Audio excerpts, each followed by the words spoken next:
Welcome back on my channel keep learning. आज हम रिमझिम 2 कक्षा के लिए हिंदी की पाठ्य पुस्तक पढ़ने जा रहे हैं। तो चलिए पढ़ते हैं। तो सबसे पहले हम ये देखेंगे कि इसमें क्या दिए, कौन कौन से पाठ हैं। सबसे पहला है ऊँट चला। कौन सा पाठ है सबसे पहले हमारा? ऊँट चला। तो अब हम ऊँट चला पाठ पढ़ते हैं। पाठ 1, ऊँट चला। ऊँट चला भाई ऊँट चला, हिलता डुलता ऊँट चला, इतना ऊंचा ऊँट चला।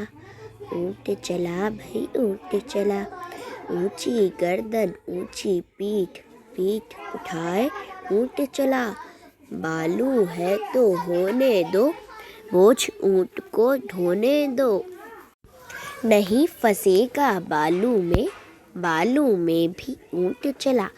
जब थक कर बैठेगा ऊँट, किस करवट बैठेगा ऊँट, बता सकेगा कौन भला, ऊँट चला भाई ऊँट चला। तो ये मैंने अभी आपको कविता पढ़कर सुनाई है। तो अब हम इसमें देखेंगे कि अब हम इसकी एक्सरसाइजेस करेंगे। झटपट कविता पढ़कर मजा लो। कुछ ऊँट ऊंचा, कुछ पूंछ ऊंची, कुछ ऊंचे ऊँट की पीठ ऊंची। अब जल्दी जल्दी बोलकर देखो, जीभ लड़खड़ा गई ना। कैसी लगी कविता? अब इस कविता को अपने मन से नाम दो, ऊपर दी गई जगह में लिख भी दो। तो अब हम इसे जल्दी जल्दी पढ़ते हैं एक बार। कुछ ऊँट ऊंचा, कुछ पूंछ ऊंची, कुछ ऊंचे ऊँट की पीठ ऊंची। कुछ ऊँट ऊंचा, कुछ पूंछ ऊंची, कुछ ऊंचे ऊँट की पीठ ऊंची। थैंक गॉड दूसरी बार में पढ़ लिया। अब हम नेक्स्ट करेंगे रेगिस्तान। ऊँट रेगिस्तान में ज़्यादा मिलते हैं। नीचे 2 चित्र बने हैं, सही जगह पर ऊँट का चित्र बनाओ। बालू या रेत कहाँ कहाँ पर मिलती है? तो ये जो आपको दिख रहा है कि ऊँट ज़्यादातर मिलता है रेगिस्तान में, मीन्स कि ये वाली जगह। इस पिक्चर में हम ऊँट का चित्र बना सकते हैं। अब नेक्स्ट है हमारा कि बालू या रेत कहाँ कहाँ पर मिलती है। तो बालू या रेत कहाँ कहाँ मिलती है? रेगिस्तान में। तो अब कितना पढ़ते हैं, कितना? हिलता डुलता ऊँट चला, इतना ऊंचा ऊँट चला। अब बताओ ऊँट कितना ऊंचा? हमारी कक्षा की दीवार, हाथी जितना, बिजली के खंभे जितना, ये डैश जितना। अब सोचते हैं कि इसमें क्या आएगा।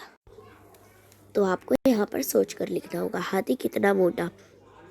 तुम्हारी माँ के संदूक जितना, ऊँट जितना, पहाड़ जितना, या डैश जितना। ये भी आपको सोच कर लिखना होगा। चींटी कितनी छोटी? ये भी आपको सोच कर लिखना होगा। चीनी के दाने जितनी, चावल के दाने जितनी, इलायची के दाने जितनी, ये डैश जितनी। कुछ ऊंचा कुछ नीचा, ऊँट के ऊंची चीज़ों के नाम पर गोला लगाओ। बछिया, बिजली का खंभा, आम का पेड़, तुम्हारी कक्षा की छत, हाथी। हमें यहाँ पर गोला लगाना होगा ऊँट के जितनी ऊंची चीज़ों पर। ऊँट के नीचे क्या क्या निकल सकता है? ऊँट के नीचे से कुत्ता, बिल्ली, ये छोटे छोटे प्राणी निकल सकते हैं। किन किन चीज़ों की मदद से ऊँट पर चढ़ोगे? मतलब कि किन किन चीज़ों की मदद से हम ऊँट पर चढ़ सकते हैं? या तो ऊँट को नीचे बिठाकर, या किसी उसके नीचे, जैसे अगर आप देखते हो कहीं पे शादी में नीचे वो लगा देते पैर रखने का, उस पर चढ़कर, या सीढ़ी से, या पेड़ पर चढ़कर भी कभी कभी। इस तरीके से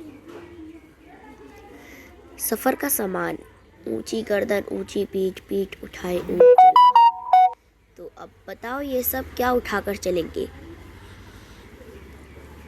हाथी क्या उठाकर चलेगा? टीचर जी क्या उठाकर चलेंगी?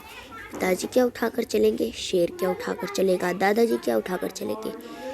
तो ये हम अभी डिस्कस कर लेते हैं। हाथी जो होता है वो अपनी पेट उठाकर ही चलेगा, क्योंकि उसका पेट मोटा होता है। केले, अगर कहीं पे केले होंगे तो वो भी उठाकर चल जाएगा। तो इसको आपको इसी तरीके से भरना है। अलग अलग घर, नीचे कुछ शब्द लिखे, इन्हें बोल कर देखो। अब मिलते जुलते शब्दों को सही खानों में डालो। जूठ सूट भला धस हंस, तब कब गला आलू चालू। तो ऊँट का होगा, यहाँ पे जूठ लिखा है तो हम क्या लिख देंगे? सूट, क्या लिख देंगे, सूट आएगा यहाँ पर। अब जूट सूट आ गया। अब बालू, बालू के साथ आएगा आलू, और फिर चालू, फिर फस थस हस इसमें आ जाएंगे। और जब के साथ तब कब, और चला के साथ गला और भला, ये आ जाएंगे। अब मैं आपको एक बार फिर से रिपीट कर देती हूँ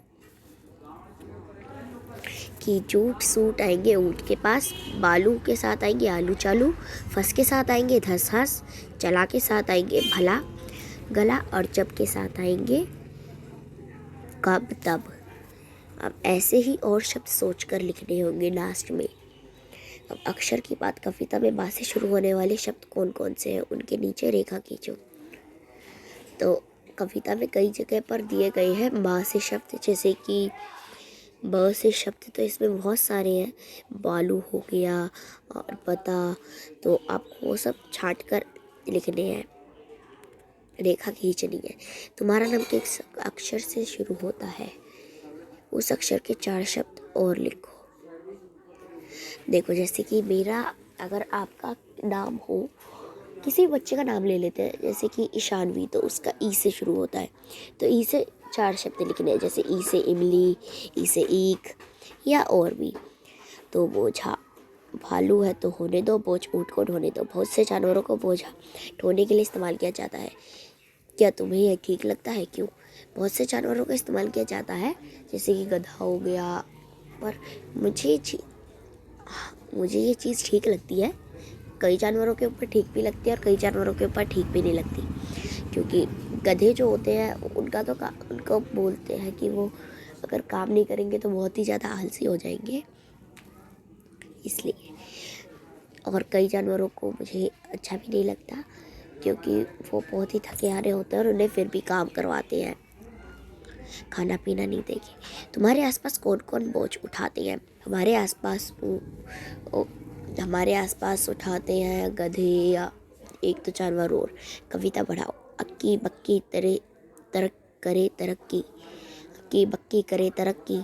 अब इसके आगे हम कविता बढ़ानी है। कितने ऊँट, इस कविता में कुल कितनी बार ऊँट शब्द आया है, बिना देखे बताओ। इस कविता में कितनी बार ऊँट का शब्द आया है वो हमें बताना है। नीचे चित्र में ऊँट छिपे हैं, ध्यान से देखकर बताओ कितने ऊँट हैं इसमें, देखिए और गेस कीजिए, और ध्यान से देखकर बताना है और फिर आंसर लिख देना है। Thanks for watching my video. मेरी बहुत सारी वीडियोस देखने के लिए मेरे वीडियो को लाइक कीजिए, और मेरे चैनल के नीचे आपको एक लाल बटन दिखेगा, उसे सब्सक्राइब कीजिए, और नीचे साथ में कमेंट भी कीजिए मेरी वीडियो को। Thanks for watching my video again.